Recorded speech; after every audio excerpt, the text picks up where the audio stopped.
Hey Twisters, so today let's recap the 10 biggest trades that were made at the 2022 NHL Draft. Of course, I want to know your thoughts about this in the comments below. What was the most surprising trade and what was the most lopsided trade as well? So sound off down there. And if you're new, if you're following the NHL offseason, definitely subscribe to the channel. We are your hub for all things hockey analysis, history, and culture. So we've got 10 trades here. These all involve current NHL players, except for one of them. And we'll start with the biggest trade of the first day, which was Alex DeBrincat being shipped out from Chicago to the Ottawa Senators. So DeBrincat, 24 years old. He is a two-time 40-goal scorer. Has 1 year left on his contract at $6.4 million.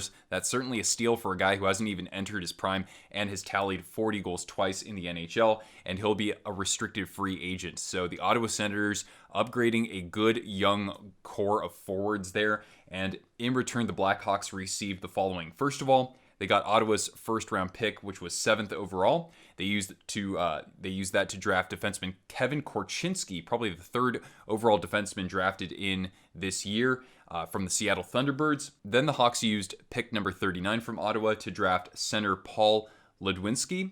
And then they also receive a third rounder for 2024. So this was surprising in that it wasn't really a huge haul that the Blackhawks received in terms of trading maybe their best player on their roster. So it certainly was something that kind of threw us off, especially for what had been rumored to be the required return for the Blackhawks should this deal be made to another team out there. The second trade that we'll talk about is goaltender Alexander Georgiev being moved from the New York Rangers to the Colorado Avalanche. So the Avalanche, in doing this, they'll roll with a tandem most likely of Georgiev and Pavel Francouz, who did play quite a bit in the playoffs. We'll see who has sort of the 1A marker as we head into this next coming season. So Darcy Kemper is probably the odd man out here. That was certainly done for financial reasons. That gives them the opportunity to sign a couple other UFAs on their team. Guys like, Nazem Kadri is probably the biggest one there. Andrei Burakovsky is a name that could certainly attract some interest. And of course, you also have Valeri Nichushkin. So in return, the Rangers received a pretty good haul. I think that Georgiev hasn't quite put it together over the course of multiple seasons. So this is a pretty good return, I would have to say. So first of all, they received Colorado's third round draft pick in 2022. They used that to draft center Bryce McConnell Barker. Then they also received a 5th round pick for this year. They used that on left wing Maxim Barbashev, brother of St. Louis Blue Ivan Barbashev. And then they also have received a 2023 third round pick. I'm certainly going to be tripping over my words here. So overall, good haul for the New York Rangers. God, why did I almost say Lundqvist? Shesterkin, of course, is their guy going forward. We'll see what they do if they get somebody in the free agency market who could be Shesterkin's backup. All right, the next trade is actually a 3-way deal. So it all started when the Montreal Canadiens, the host city here, dealt Alexander Romanov, a defenseman, to the New York Islanders. So Romanov is a 22-year-old restricted free agent. He did play throughout the playoffs for the Canadiens when they went to the Stanley Cup final a year ago. He's a big physical defenseman, selected 38th overall in the 2018 draft. The Islanders also received a 4th rounder who they used to select left-handed defenseman Isaiah George. So the Canadiens had the 13th overall pick as a result of this deal, but they flipped that and a 3rd round draft pick to the Chicago Blackhawks in order to obtain Kirby Dach. So a young center from the Blackhawks hasn't quite put it together over the course of a full season just yet.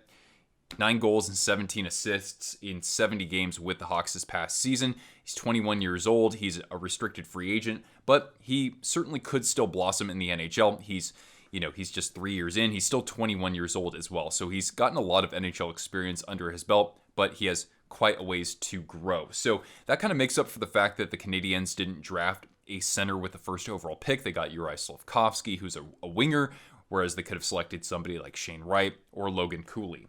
Now, for the Blackhawks, they used that 13th overall pick to select center Frank Nazar, who last played for the USA U18 team and will attend the University of Michigan. A lot of fantastic players and prospects coming out of the Wolverines program there.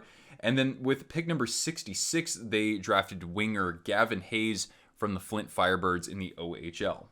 Now, this next deal doesn't involve any NHL players, but it was pretty sizable. I am a San Jose Sharks fan, so I definitely wanted to recap this one here. So the Sharks had the 11th overall pick in this year's draft, but what they did, they swapped with the Arizona Coyotes. So the Sharks, as a result, got picks 27, so still in the first round, 34, and 45. Now, this doesn't sound like a whole lot, but it is pretty meaningful as a Sharks fan because we were missing our second rounder this year as a result of a trade we made with the same Coyotes last year in exchange for Adin Hill. So we got not only a second rounder back, we got two of them. So I thought that was pretty beneficial. I could certainly evaluate the picks themselves, but that being said, I have to give some kudos to the Sharks for sort of making up for what was sort of a mistake getting Hill in the first place. As for the Coyotes, with that 11th overall pick, they selected from the Winnipeg Ice center Connor Geekie, whose brother Morgan Geekie is on the Seattle Kraken. For the next trade, we'll talk about the Toronto Maple Leafs shipping out goaltender Petr Mrazek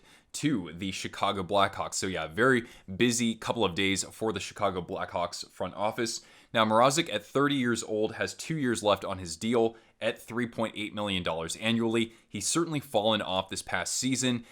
Really played outstanding with the Carolina Hurricanes, had a couple of good seasons in Detroit, but he's had injuries throughout his career, very significant injuries at that. So really, this is a cap dump. The Chicago Blackhawks kind of in this rebuild. They got a lot of draft picks over the course of the draft. And also, now they have a goaltender, somebody who has a lot of experience out there. Their goaltending situation is certainly questionable. But that being said, they received some good assets in return. Now, the Hawks received Toronto's first round draft pick at number 25 overall. And they used that to select right-handed defenseman Sam Rinzel from the USHL. Toronto received Chicago's second round pick and used that to get center Fraser Minton. And as a result of dumping Mrazek, the Maple Leafs will be able to free up the cap space necessary to sign somebody like Jack Campbell or get another goaltender out there. The next trade also involves the Arizona Coyotes, so they acquired Zach Kassian from the Edmonton Oilers. This is also kind of a cap dump for Edmonton here.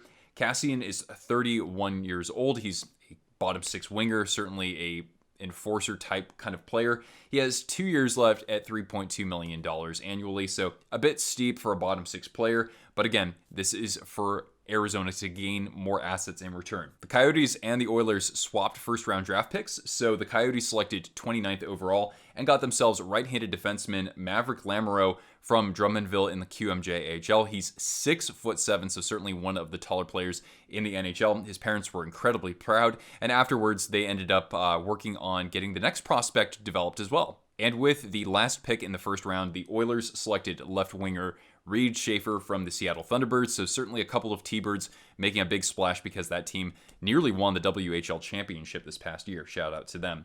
And then for actually acquiring Zach Kassian and taking on that cap hit, the Arizona Coyotes got a good haul out of this. They received also a 2024 third round draft pick, and they'll also receive a 2025 second round draft pick. So Arizona still finding ways to absolutely, get a ton of draft picks for the future as they do go through yet another sort of rebuilding period. For our next trade, we have the St. Louis Blues trading the rights for Ville Husso, goaltender, of course, to the Detroit Red Wings. So Husso had a breakout season this last year. His numbers in the regular season were very good as he took over the net for Jordan Binnington. Unfortunately, those numbers didn't translate into playoff success for him. So I don't exactly know what to make of Ville Husso. He agreed to a 3-year, $4.75 million deal with the Red Wings. So that is pretty steep for a guy who's not necessarily a number one goaltender. He certainly could be a 1A and share the net a bit with Alex Nedeljkovic, but Nedeljkovic didn't have a very good season in Detroit. So I am kind of scratching my head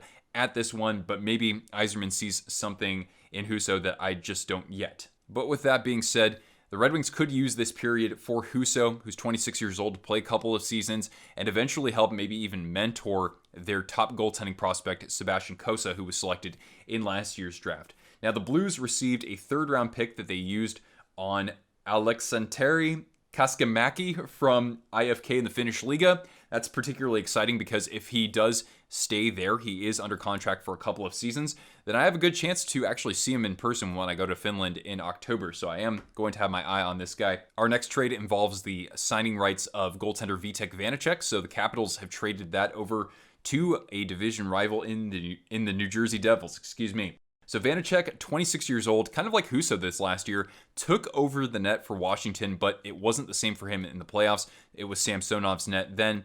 But even that being said, I don't think that Vanecek is necessarily a number one goaltender in the NHL or even necessarily a 1A. It's interesting that he's going to New Jersey because Mackenzie Blackwood, the past couple of seasons, it really has just gotten worse for him. I know the defense there isn't particularly good, although that could change in the next couple of years. So anyway, Vanecek goes over to the Devils for a chance to kind of resurrect himself over there as sort of a 1B goaltender, I would think. Now, as for the Devils, they do have Luke Hughes in their prospect system, but they also got themselves a defenseman as a result of this deal. So they selected right-handed defenseman Seamus Casey from the University of Michigan. That's where Luke Hughes, I believe, is playing right now. And that was at pick number 46. And Casey, I had even seen him projected as a first-round selection. So this could be a pleasant surprise for the Devils. Now, for the Capitals, they received pick number 37, and that became right-handed defenseman Ryan Chesley from the University of Minnesota. Another guy who I saw projected maybe even into the late teens in this year's draft. So that could be a possible steal for the Caps. They also received pick number 70 in the third round, and they used that to draft left winger Alexander Suzdalev from the U20 team for HV71 in Sweden. Now, this was a surprising and pretty big trade. So the Carolina Hurricanes have dealt their offensive defenseman Tony DeAngelo to the Philadelphia Flyers, or should I say the signing rights. So DeAngelo had a resurgent season this last year playing with Jacob Slavin, certainly does help with that.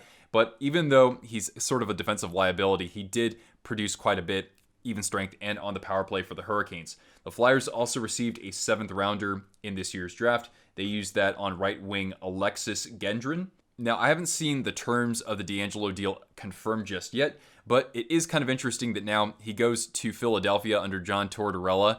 He is from the Philadelphia area, so who knows? Maybe he will be a fit for this team. But now the Philly defense consists of both DeAngelo and Rasmus Ristolainen. Now they just need to sign Keith Yandle.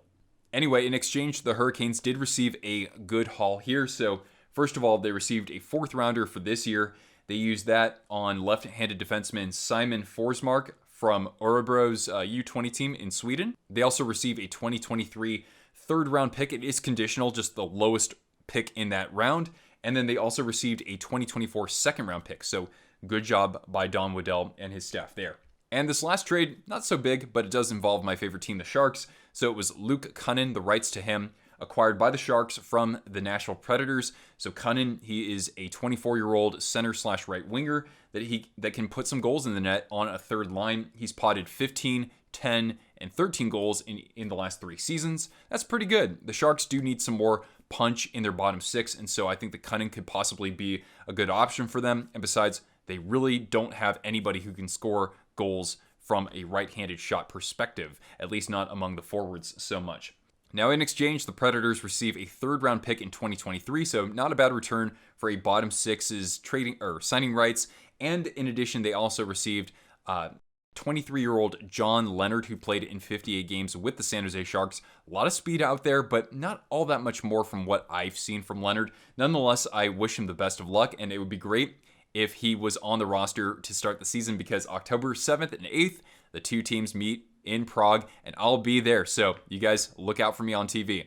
Now, there were plenty of deals that were involving just draft picks, so I decided not to recap those, especially because a lot of them were for later rounds in the draft. But again, let me know in the comments below which trade has surprised you the most. Was there a player that you thought would get moved around draft day but did not get traded? So sound off in the comments down below, and stick around for more videos covering the NHL offseason. I'll have plenty to give you guys regarding free agency. We'll also do some live streams, just like we did with day 1 of the NHL draft. So anyway, if you enjoyed this video, please do show your support with a thumbs up and subscribe if you're new here. You can also see the video description down below if you want to follow me on social media, purchase some Twisted Wrister Hockey merch, or donate to our channel as we grow to 5,000 subscribers and beyond. So thank you guys so much for tuning in. Once again, I'm Nick. I'll catch you Twisters later. Ciao.